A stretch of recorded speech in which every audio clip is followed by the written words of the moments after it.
Just folks, go to the LSLBC website or on your telephone, just type that in and type in the name of the person who's trying to do business with you. If he's not licensed, he's not going to be there. If he's a home improvement, it's going to tell you, and I highly suggest you stay away from them because they're not licensed contractors. Hire a licensed contractor who's been tested, who carries the right kinds of insurances, and has a history. The longer the years somebody's in business, the better off you are when you're going to pick somebody to build your project. But the first thing is they should at least have a license, be a licensed contractor where they've been tested and can pass the test, get continued education, things of that nature. All right, so just remember you can go there. And remember, the other thing they do, watch your contracts, these one-page contracts, if it doesn't spell out like me, my contracts, and it has examples to do, but it's a total of 30-something pages. Therefore, you're going to know exactly what I'm going to do and exactly what's required of you. That's a well-understood contract. Talk to an attorney. He's going to tell you, I'm right. Whatever we agreed to needs to be in writing. Okay? If there's a problem, the written word doesn't change.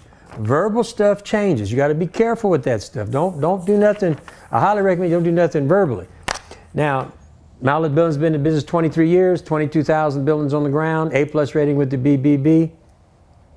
Folks, we got a plant. We cover 3 states.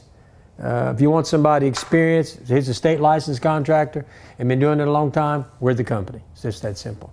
So today I want to talk a little bit about, and I had a customer that I was talking to a minute ago, and we got on the subject of post frame versus stick frame. What's the difference? Well, stick frame is you pour the slab first, and when they pour the slab, they're going to put anchor bolts out of the bottom, outer perimeter. They're going to put a plate, and that's what holds building down. Got to put chain walls because now all the weight is supported on that outer perimeter. On the inside, you're going to put inner walls. You got to put some chain walls there because all the weight now is sitting on top of that slab. Okay, that's what happens in stick frame. The problem with stick frame, in my opinion, when Rita hit Cameron Parish, all the houses. What surprised everybody was all the slabs were clean as this, clean as this desk. And what nobody could figure out is where was the anchor bolts? Well, what happened after 30-something years, the anchor bolts had rusted. So when the water hit from the storm, it just pushed the buildings off the slabs. Because understand, the only thing holding that house down is the anchor bolts. And those anchor bolts, when they rust out after 10, 15, 20, 30 years, there's nothing, just the weight sitting on the slab. There's nothing holding it. They're just going to break right off. That's stick frame. Post frame, and you know, you got to pour the concrete first. So when it's winter time, it's hard to pour slabs because it's hard to get your pad compacted and all these things. And in post frame, we operate a little differently. We pour the slab last because there's no weight on the slab. All the weight of the building is transferred to the post. So the outer perimeter of that building, every 10 feet or every 9 feet on the Mallett building, 10 feet on the Best Buy and the other series. But anyway, the posts are anchored 3 feet in the ground, inside of a post protector. Okay?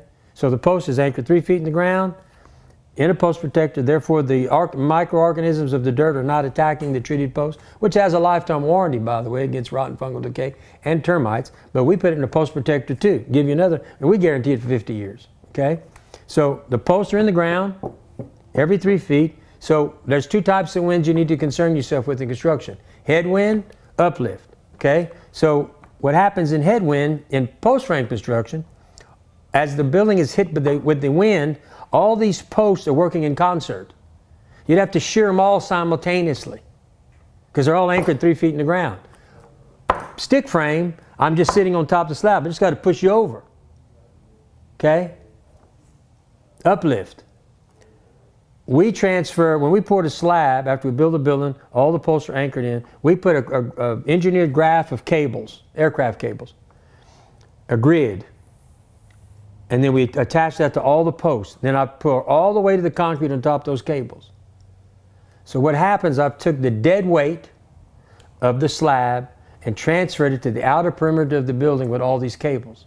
So if uplift would occur, it's got to lift that whole slab up. And if that happens, you don't want to be around. And it's highly unlikely. So that's some of the things you need that I want to explain to you. I've done this before, but I guess I need to refresh because I was having the conversations. When you do it wrong, no, I do it right.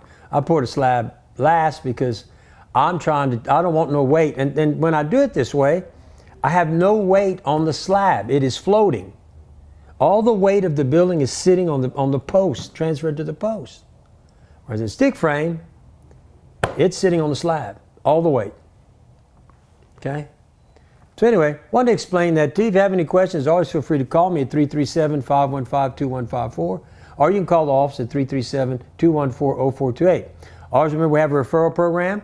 You know, if you buy a building with Mallett and you refer someone, you get a $200 check. That's simple. In other words, if you sell 10 buildings, you're going to get $2,000. I'm going to help you pay for your building, because now you have a product to show at your house. And I want to help you pay for your building. That is always the objective here, is to try to get people who bought buildings to always talk good about us, but at the same time make some money. Help pay for your building. Hey, you know, you got the product. Show it. Get the customer here. You know, I send 50 sheets to every customer who buys a building, which are referral sheets. And if that customer comes with a referral sheet, or if my referral guy who handles all that calls you, he'll call the person for you, and we'll still send you the $200. So anyway, if you have any questions about anything we do, feel free to call me. And I've given you my number, 337-515-2154, or you can call the office at 337-214-0428. Thank you. Please share this. It's always a pleasure